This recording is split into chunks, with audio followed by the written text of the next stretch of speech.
और इनके पुत्र हुए वीरताश्र, 4 पुत्र थे, और बड़े पुत्र वीरताश्र का पुत्र हुआ प्रचेता। इस प्रकार इनके वंश की कथा सुखदेव मुनि वर्णन करते हैं। बड़े भाई प्रियव्रत की कथा सुनाते हैं, जिनके पुत्र थे नभग, और इन्हीं के वंश में साक्षात भगवान ऋषभ देव जी प्रकट होते हैं। ऋषभ भगवान के स्वपुत्र की कथा आते हैं, जिनमें से बड़ा पुत्र का नाम था भारत जी, और ये आगे चल के जरभरत होते हैं। हिरण शरीर में मोह होने के कारण और जरभरत जी महाराज राजा रघुगण को आत्मज्ञान प्रदान करते हैं। इसके आगे श्री सुखदेव मुनि नरक की कथा सुनाते हैं। परीक्षित जी प्रश्न करते, गुरुदेव नरकम की में देश देशा। परीक्षित जी प्रश्न करते, नरक क्या है गुरुजी? किसी गांव का नाम है, किसी प्रांत का नाम है, किसी शहर का नाम है, नरक क्या है? तो सुखदेव मुनि कहते, परीक्षित हमारे पृथ्वी से दक्षिण की ओर 99 योजनों पर 28 प्रकार का नरक है। कितना? 28।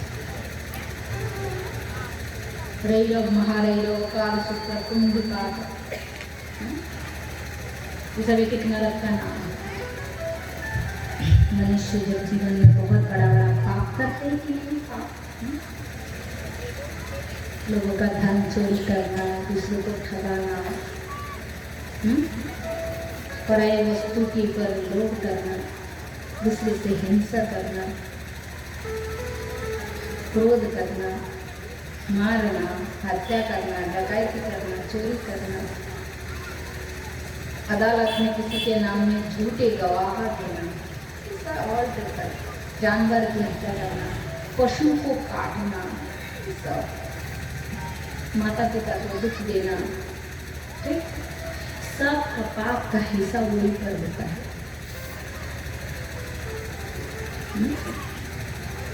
पाप करता है तो पराया धन चोरी करता है, दूसरे की वस्तु पर लोभ करता है। कुंभी पाक एक नरक, उसमें यमराज डालते हैं गरम गरम तेल के ऊपर, कढ़ाई में डाल के गरम तेल पे डाल देता, पकौड़ा जैसे फूल जाता है। बड़ी बड़ी सांपों की गड्ढे कुआं में डालते हैं, तकलीफ कष्ट जीत होते। सुखदेव मुनि की मतलब व्याख्या सुनकर परीक्षित जी ने प्रश्न किया, तो गुरुजी इस नरक से बचने का कोई उपाय नहीं? क्योंकि नरक का वर्णन सुनकर परीक्षित जी थोड़ा भयभीत हो गया, हर कोई भयभीत होगा। तो सुखदेव मुनि कहते हैं, परीक्षित कर्मणा कर्म निरहार हत्यांतिकम ईश्वरे, ठीक है, अविद्या कृत्यम प्राश्चित्यम विमर्शन, तपसा ब्रह्मचारेण स्वमेन च दमेन त्यागेन सोक्त शौचभ्यम यमेन नियमेन च।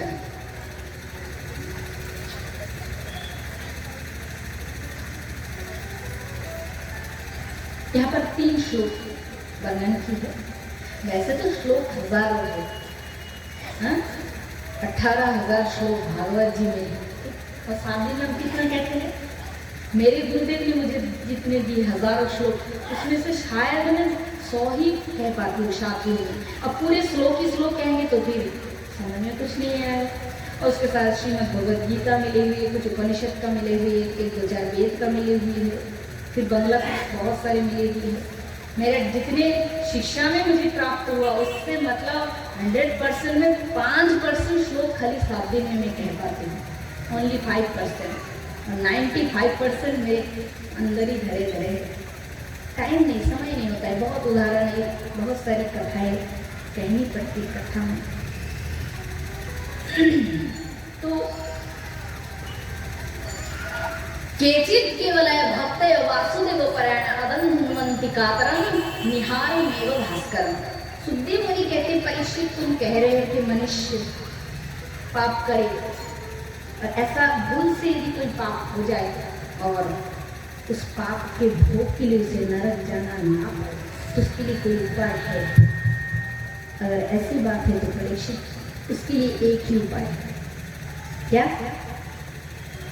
प्रायश्चित्तम विमर्शन। मनुष्य जीते रहते हुए यदि उस पाप का प्रायश्चित्त कर ले तो फिर वो उस पाप से मुक्त हो सकता है। प्रायश्चित माने प्रायश्चित का अर्थ क्या है?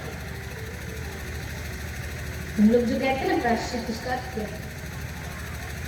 प्रायश्चित का अर्थ है पश्चाताप। ठीक है? आज हमने झूठ कह दिया, झूठ बोल दी कोई है और संत के पास गए, बाबा झूठ बोल दिया, पाप हो गया, प्रायश्चित करना चाहते हैं? घर गए, सत्यनारायण की पूजा कर दी और कहा बाबा कल झूठ बोले थे, आज सत्यनारायण का पूजा कर दिए, प्रायश्चित हो गया पाप का। और तीसरे दिन से फिर झूठ कहना शुरू कर दिया। बताओ हुआ? प्रायश्चित हुआ? असली प्रायश्चित अर्थ यही है। प्रायश्चित कब होता है? जब उस पाप कर्म करने के बाद पश्चाताप में ये विचार हो कि जो पाप मुझसे हो गया मैंने कर दिया और जीवन में कभी दोबारा वो पाप नहीं करूंगा। ये असली प्रायश्चित है। इस प्रकार प्रायश्चित हो तो फिर उसको उस पाप के लिए नरक जाना नहीं पड़ता है। शुद्धि मुनि व्याख्या कर रहे, देखिए ध्यान से। जीवन में बहुत कुछ हो जाता है हमारे लाइफ में, हो रहा है, कर किए हैं और हो रहा है और आगे भी होते रहेंगे। बस भागवत सिखाते हैं किस प्रकार जीना है, कैसे ब्रेक लेना है गाड़ी का, जीवन गाड़ी का। तो जीवन एक गाड़ी है, चला रहे हम लोग, और कहाँ कैसे ब्रेक लेना है, किधर कहाँ मोड़ना है, ये भागवत सिखा रहे हैं। पूरा शिक्षा लेके जीवन में उसको उतरना है। बहुत शांतिमय जीवन होगी। बस भागवत जी हमें शांतिमय जीवन दान करने के लिए इस गांव में भागवत आए हैं आप सबके पास। कथा रूपी गंगा, भागवत क्या है? कथा रूपी गंगा। हरिद्वार में गंगा बह रही है, आप कितने घंटे लग जाएंगे वहां पहुंचने के लिए? 2 दिन भी लग सकता है गाड़ी में, साधन में। और कथा रूपी गंगा तो द्वार द्वार पे आके बह रही है। इसमें डुबकी लगा के यदि अपने जीवन को हम धन्य ही नहीं किए तो फिर क्या ही किए? फिर क्या किए? ये क्या? कुछ भी नहीं जो था। तो सुखदेव मुनि कहते, कोई कोई ऋषि मुनि ऐसे होते यम नियम के द्वारा पाप का प्रायश्चित करते हैं तपस्या के द्वारा। और सच्चा प्रायश्चित क्या है? सुखदेव मुनि 3 नंबर श्लोक में कहता है, केचित केवलया भक्त वासुदेवम। इस श्लोक को मैंने थोड़ी देर पहले आपके सामने गाई थी। तो इस श्लोक का अर्थ यही है, सुखदेव मुनि कहते परीक्षित, सच्चा प्रायश्चित यही है कि मनुष्य से यदि पाप हो जाए, भूल हो जाए, तो उस पाप के प्रायश्चित के लिए कृष्ण की भक्ति का आश्रय ले ले, कृष्ण की भक्ति में समा जाए। बस परीक्षित, सब पाप उसी समय चलकर राख हो जाते हैं। इसलिए तुम कृष्ण की भक्ति करो। भक्ति इस प्रकार निर्मल वस्तु है जो हृदय में आने से ही समस्त पाप रूपी अग्नि जलकर भस्म हो जाता है। और कृष्ण भक्ति की इतनी शक्ति, इतनी ताकत है परीक्षित, जो दूसरे बार पाप करने के लिए मन में कभी इच्छा ही उत्पन्न नहीं करने देते। बोलो राधे। इसलिए खूब भगवान कृष्ण की भक्ति करो, खूब नाम करो, खूब उनसे प्रेम करो। और एक बात ध्यान रखनी चाहिए, नाम करते समय हम लोग देखते जब भक्ति करते ना भीड़ों में, तो हमारी भक्ति में ज्यादा हम लोग ध्यान देते हैं कि लोगों में है तो आप बढ़िया से करनी है, खूब जम के करना है। उस भक्ति से भी ज्यादा महत्वपूर्ण भक्ति तब होती है जब एकांत में हम लोग अपने ठाकुर मंदिर में, ठाकुर घर के सामने करते हैं, अथवा खेती में करते हैं, अथवा दुकान में बैठे एक अकेला जब करते हैं। और कीर्तन के समय आप इतना ध्यान देना कि कृष्ण के लिए क्या मेरे दिल में कोई प्रेम उत्पन्न हो रहा है कि नहीं, फीलिंग्स, भाव, जिसे भाव कहते हैं, भाव हो रहा है कि नहीं, आंखों में आंसू आ रहा है कि नहीं। अभी तक आंसू नहीं आ रहा है, तड़प नहीं रहा है दिल, इसका मतलब अभी भी मेरे मन में बहुत मैला है, बहुत मेरे हृदय में गंदगी भरे है, पाप भरे, इसलिए कृष्ण के प्रति मेरा आकर्षण नहीं है। शुद्ध मन का परिचय वही है जो कृष्ण पुकारते ही आंखों से प्रेम धारा बहते जा।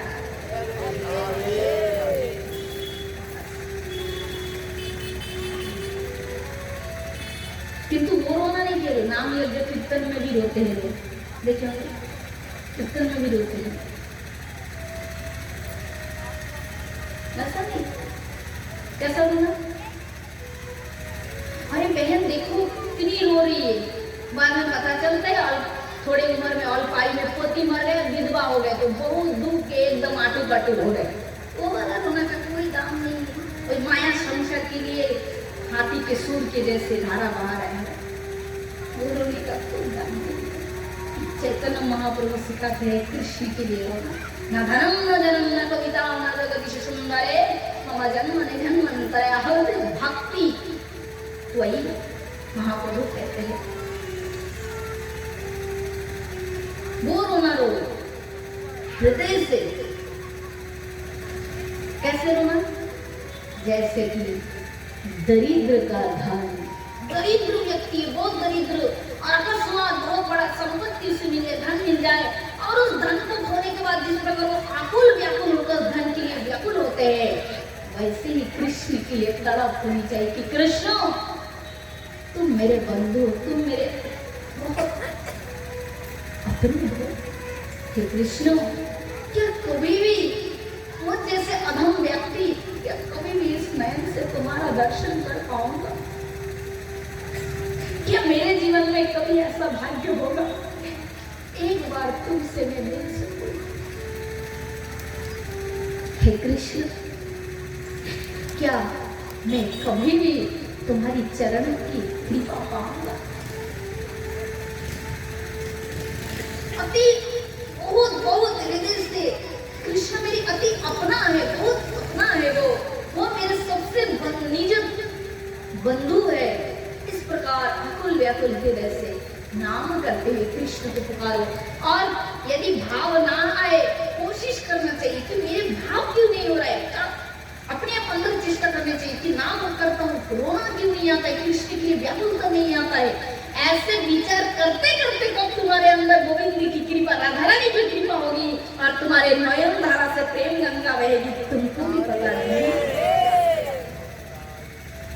हमारे जो वृंदावन में हमारे मंदिर है ना, मैंने हमारा राधा रानी का जो किशोरी जी का मेरा आश्रम है, हम लोगों का वहाँ डेली रहता है, सुबह घंटा कीर्तन ना शाम पूरा साल। मैं जब बाहर कथा में आ जाती हूँ तब हमारे माता जी वगैरह है परिवार में सदस्य, हम लोग करते हैं, और नहीं तो पूरा साल जब हम लोग घर में रहते कथा नहीं होती है विश्राम के समय, तो वही मंदिरों में कीर्तन होते हैं हमारे, तो बहुत बहुत शांति प्राप्त होती है वृंदावन में ठाकुर जी के सामने नाम करने का। एकदम शांत माहौल, ना कोई लोग है, ना कोई जन है, ना कोई स्टेज है, ना कुछ, बस कृष्ण और एकदम प्रेम तुम और मैं। और वास्तव में यही असली संबंध है, वो और आप, और कोई नहीं। आप जब अंतिम समय जाओगे फील करो, आपके साथ तो कोई नहीं जाएगा, खाली गोविंद जाएगा। आपकी यवलोक की साथी भी कृष्ण ही है और परलोक की बंधु भी गोविंद ही है, केवल गोविंद, कोई नहीं। इसलिए बस बात करें कृष्ण से, अकेले अकेले में मंदिरों में जब भगवान से बात करना आरंभ करें, देखिएगा बात करते करते उधर से भी उत्तर आना शुरू हो जाएंगे, बहुत शांति प्राप्त होगी। और नाम कीजिए, नाम करते करते प्रेम हो जाएगा, प्रेम होते ही मानव जीवन धन्य हो जाएगा, क्योंकि यही प्रेम ही सार है, साध्य वस्तु है। तो हमारे वृंदावन की कथा संत लोग कहते हैं, एक आश्रम में भागवत कथा होती थी प्रत्येक दिन, प्रत्येक दिन कथा होती थी, ठीक है। वक्ता इतनी सुंदर कथा करते थे महाराज, कथा सुनते ही लोग प्रेम में डूब जाते थे, भजन होता था, नाम होते थे, नयन से प्रेम धारा बहती थी। अब क्या हुआ, उस आश्रम के जो मठाधीश है, मैंने महंत साधु मुखिया, वे भी कथा में आते थे, ठीक है, माला लेके आते थे, कथा सुनते थे। किंतु कथा में सब इतनी रोते थे, उनको बहुत दुख होता था, अरे सब रो रहे, बक्ता रो रहे, श्रोता रो रहे, किंतु उनकी आंखों में आंसू नहीं।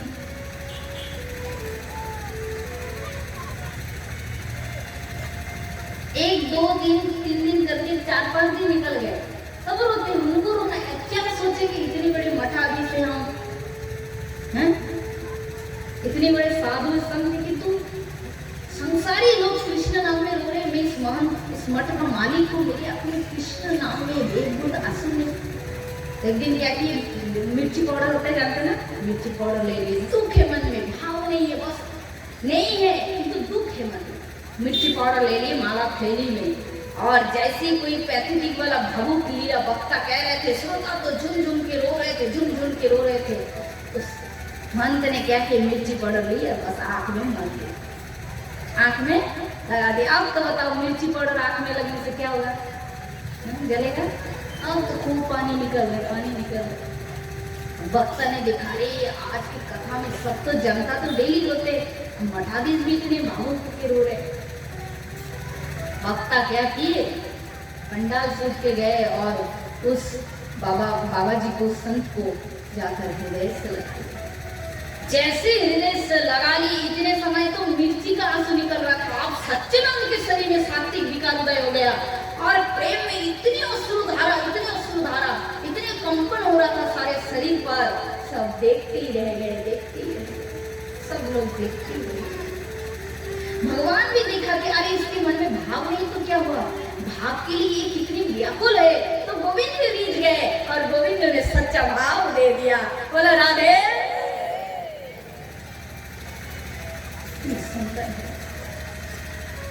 तो भक्ति योग का आश्रय लेने के बाद मनुष्य जीवन सफल होता है। इसके आगे सुखदेव मुनि अगामिल की कथा सुनाते हैं, जो मृत्यु के समय नारायण नाम का कीर्तन मात्र से भगवत धाम की प्राप्ति की है।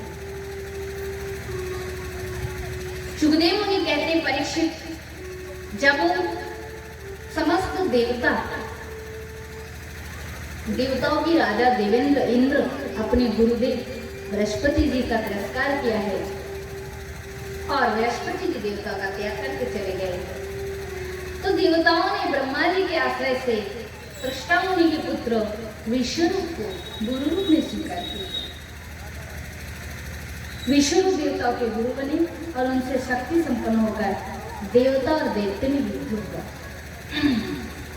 सारे देवता युद्ध में विजय हुए, किंतु विष्णु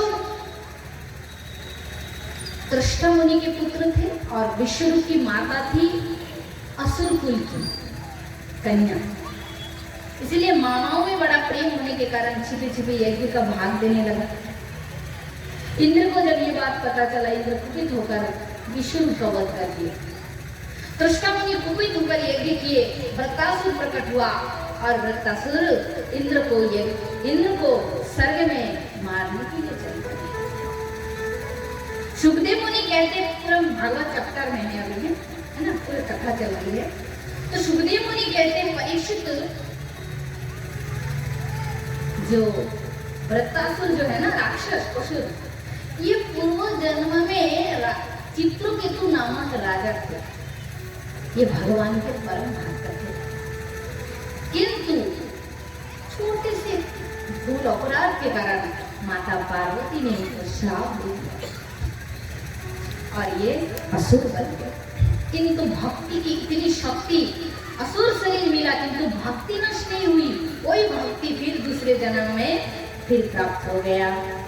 वृत्तासुर जब देखा कि इंद्र मुझे मारने आया है, दधीचि मुनि की हड्डियों से वज्र बनाकर, तब वृत्तासुर भगवान का स्मरण किए और भगवान प्रकट हो गए। भगवान को दर्शन करते वृत्तासुर के मन में इतना आनंद है, भगवान की स्तुति करने लगे। अहं हरे तव पादैकं मूले दासनुदासं भवतास्मि भूयम् मनस्मरे तासुपतिर्गिणास्ते गृणे तवाक कर्मो करोतु कायम् ननाकपेष्ठा न च पारमष्ठा न सार्वभौमं न रसाधिपत्यं न योग सिद्धिर्गुणर्भवं वा समञ्जस्वा त्वं विरहश्यताम्। भक्तासुर कहते प्रभु मुझे ये आशीर्वाद करें, मैं आपके भक्त के चरणों का सेवक बन जाऊं।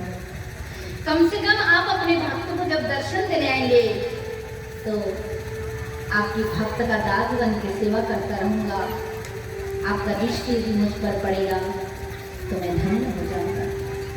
भगवान ने कहा भक्तासुर, एक असुर शरीर में रहते हुए भी तुम्हारे हृदय में इतना विनय भाव है, तुम मुझसे वर मांगो, क्या चाहते हो?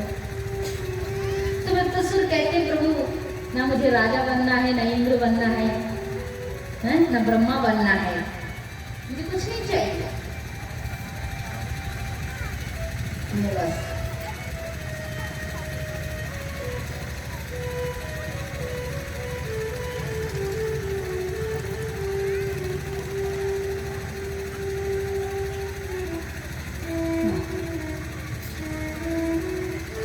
भक्तासुर कहते प्रभु जिस प्रकार वृंदावन की गोपियां प्रेम में भाव में आपको बुलाते रहते हैं, वही भाव मुझे दे दीजिए। भाव के बस में है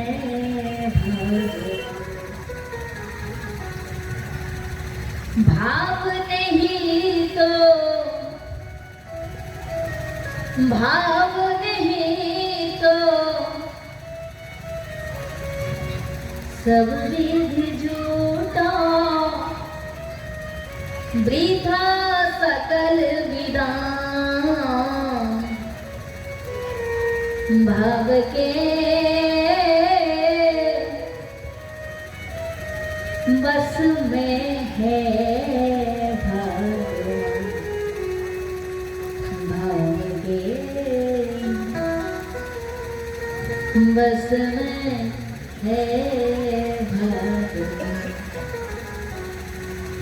और यदि भाव हो जाए तो भाव हो जाए तो भाव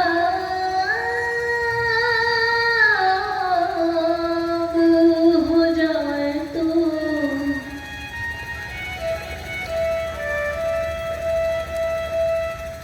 भाव हो जाए तो जित देखो तित देखत सुंदर श्याम। भाव के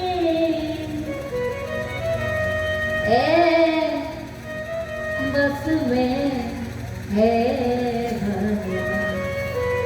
भगवान कहते हैं तुम मुझे मंदिर में बहुत कुछ चलाते हैं, बहुत देते हैं, तो सब मुझे क्या मुझे नहीं चाहिए।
भगवान कहते हैं कि अन्न धन वर वस्त्र भूषण कुछ न मुझको चाहिए।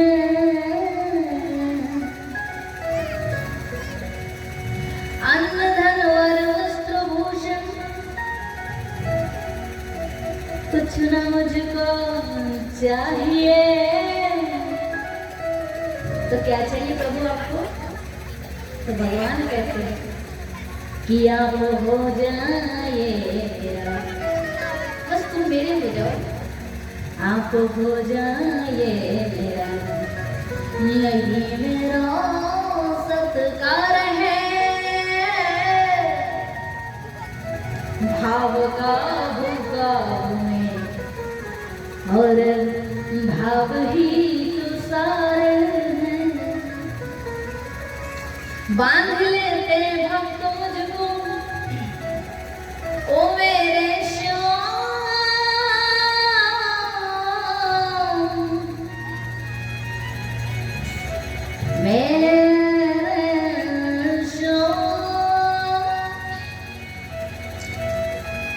बांध लेते भक्त मुझको एम के जंजीर में, इसलिए इस भूमि पर होता मेरा अवतार है। भाव का भूखा हूँ मैं और भाव ही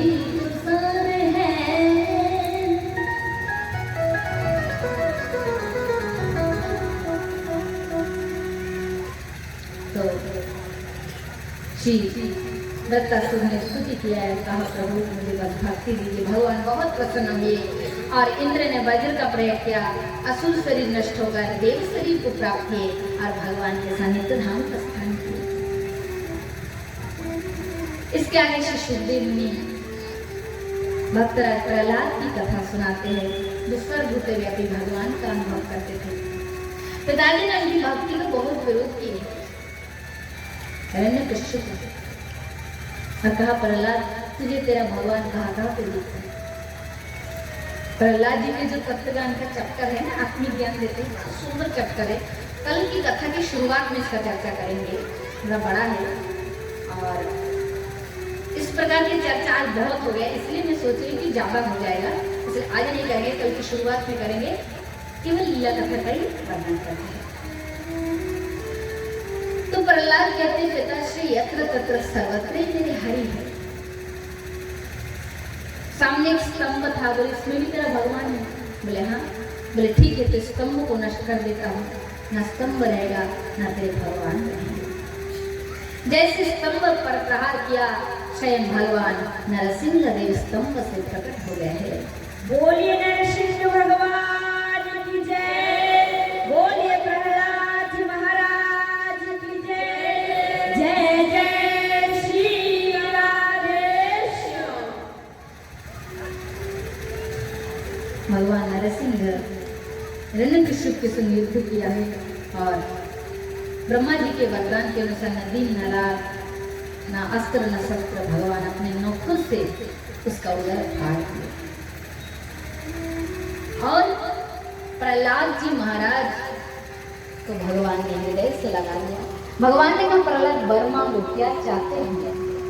प्रहलाद जी ने कहा प्रभु बस आपके चरण में क्या मांगना, आपने मुझे सब कुछ दिया। बोले कैसे?